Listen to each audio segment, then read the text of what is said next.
అందరికీ నమస్తే మిత్రులారా, వెల్కమ్ టు జ్యూనియర్స్ గ్లోబల్. నేను గణేష్.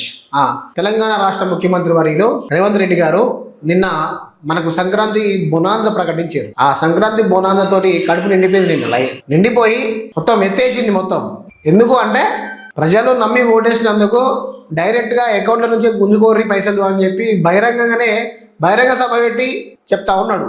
అంటే చూడండి, ప్రభుత్వం ప్రజల పట్ల ఎంత ప్రేమ ఉందో ఒకసారి ఆలోచించండి. ట్రాఫిక్ చలాన్ల మీద నిన్న గౌరవనీయులు ముఖ్యమంత్రి గారు మాట్లాడుతూ ఏమన్నారు ఒకసారి వీడియో చూసినాక మాట్లాడతాం. చూడండి దీని మీద. మూడవది, వాళ్ళ బ్యాంక్ అకౌంట్స్ తోని డైరెక్ట్ గా డిపార్ట్మెంట్ కి సింక్రనైజ్ చేయండి. ఎప్పుడు చాలానే బట్టి ఆటోమేటిక్ గా వాళ్ళ అకౌంట్ లోకి వెళ్ళి డిడక్ట్ అయ్యి పోయే విధంగా ఈ రోజు బండి రిజిస్ట్రేషన్ కు వచ్చినప్పుడే ఆ బండి యజమాని యొక్క ఖాతాను మీరు తీసుకోండి. బ్యాంక్ అకౌంట్ ను అటాచ్ చేయండి. ఏ బండి అయితే స్పీడింగ్ చేస్తుందో, ఏ బండి అయితే సిగ్నల్ జంప్ చేస్తుందో, ఏ బండి అయితే చలాన పడుతుందో ఆటోమేటిక్ గా ఆ యజమాని అకౌంట్ లో నుంచి నగదులు బదిలీ అయ్యే విధంగా మీరు ఈ రోజు టెక్నాలజీని వాడుకోండి. బ్యాంకులను కూడా చూడండి. ట్రాఫిక్ చలాన్ల మీద మన ముఖ్యమంత్రి గారు నిన్న ఈ వార్త మాట్లాడుతూ ఏమన్నారు, డైరెక్ట్ గా బ్యాంక్ అకౌంట్ లింక్ చేయండి. లింక్ చేసి ఎక్కడైనా ట్రాఫిక్ చలాన్ పడితే ₹1 కూడా తగ్గించకండి, నేరుగా అకౌంట్ నుంచి డెబిట్ చేయండి అని చెప్పి చెప్తా ఉన్నారు. అదేవిధంగా బండి రిజిస్ట్రేషన్ అప్పుడు కూడా ఆర్టీ ఆఫీస్కి పోతే అక్కడ కూడా పాస్బుక్ కూడా లింక్ చేయండి. లింక్ చేస్తే ఫైన్ పడ్డ కాడల్లా అకౌంట్ నుంచి నేరుగా డెబిట్ చేయడానికి అవకాశం ఉంటుంది. దాన్ని లింక్ చేసేయండి. రిజిస్ట్రేషన్ అప్పుడే ఈ ప్రక్రియ స్టార్ట్ చేసుకోండి. కొత్తగా అధునాతన టెక్నాలజీ వాడండి, సాంకేతిక పరిజ్ఞానాన్ని పెంచుకోండి అని చెప్పి గౌరవనీయులు ముఖ్యమంత్రి గారు చెప్తా ఉన్నారు. దీన్ని స్వాగతిస్తున్నాం తప్పకుండా.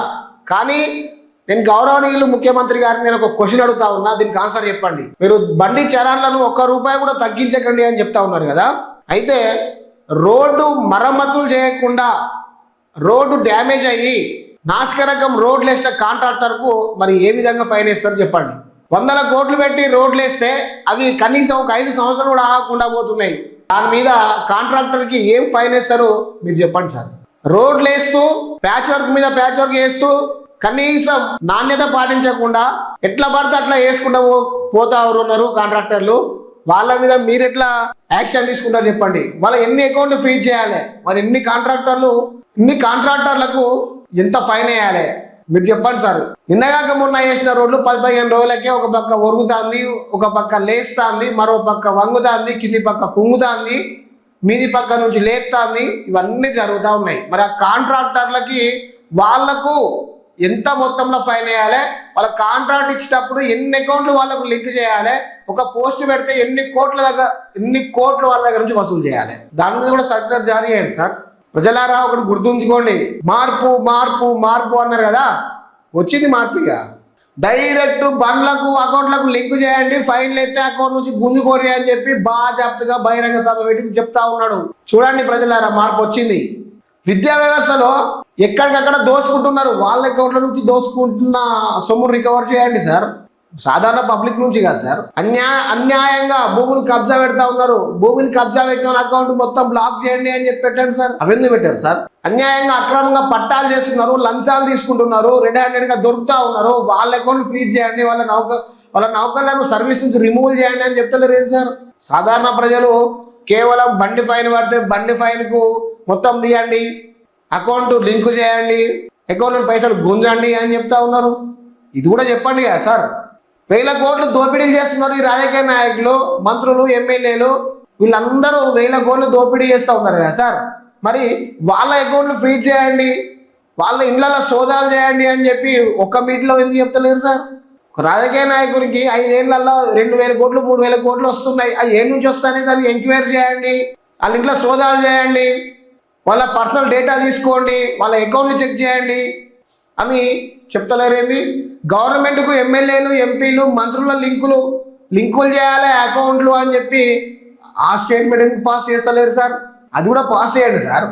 కేవలం సాధారణ ప్రజలు ఒక ట్రాఫిక్ దగ్గర సిగ్నల్ క్రాస్ అయిండు అని చెప్పి 2-3 వేలు ఫైన్ వేస్తున్నారు.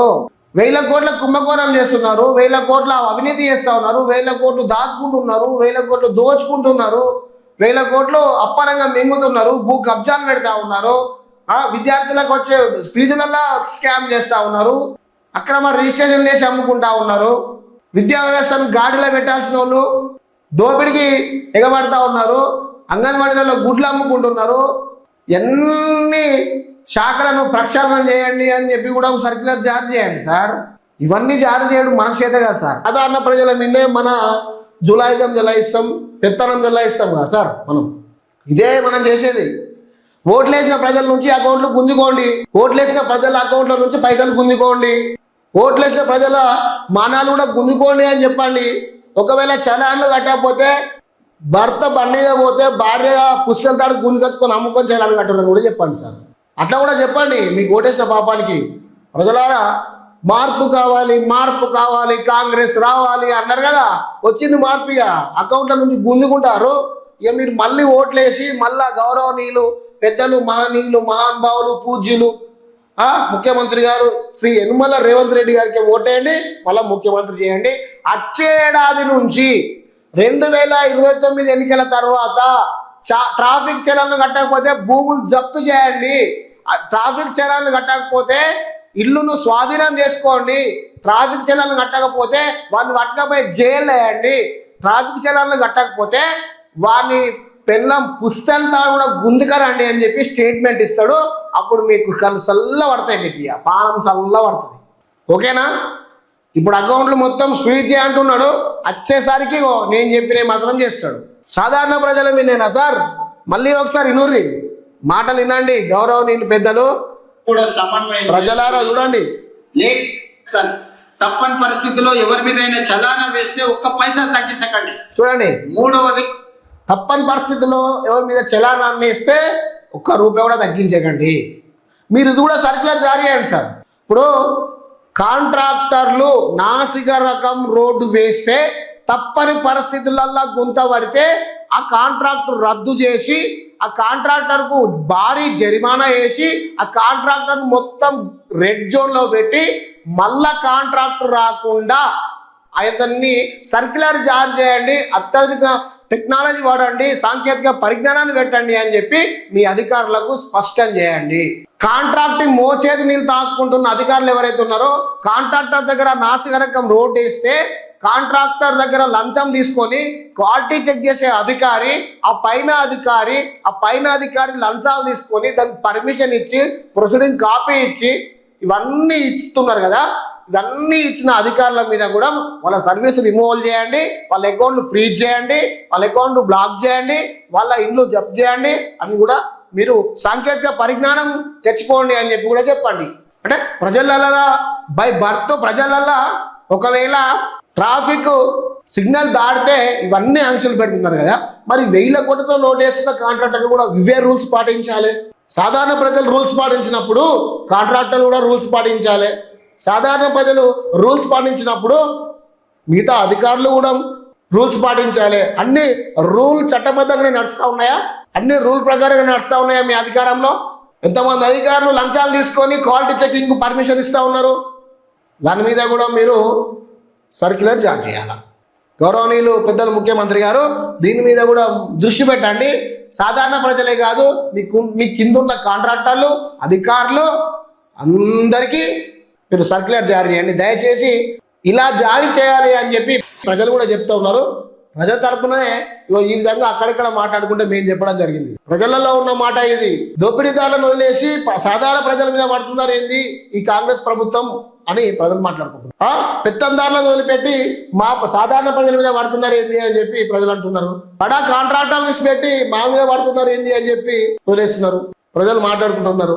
ఇదంతా ప్రజల్లో ఉద్భవించిన మాటలు, మేము మాట్లాడుతున్నాయి కాదు, ప్రజలే వస్తున్నాయి. దీని మీద కూడా మీరు రివ్యూ పెట్టండి. మీరు కావాలంటే మీరు ప్రూఫ్ కూడా ఇప్పిస్తా, అదేం లేదు. ప్రజలు ఎక్కడెక్కడ దీని గురించి ఏం మాట్లాడుకుంటున్నారని మీద ప్రూఫ్లు ఇప్పిస్తా, ఆధారాలు కూడా మీకు సమర్పిస్తా.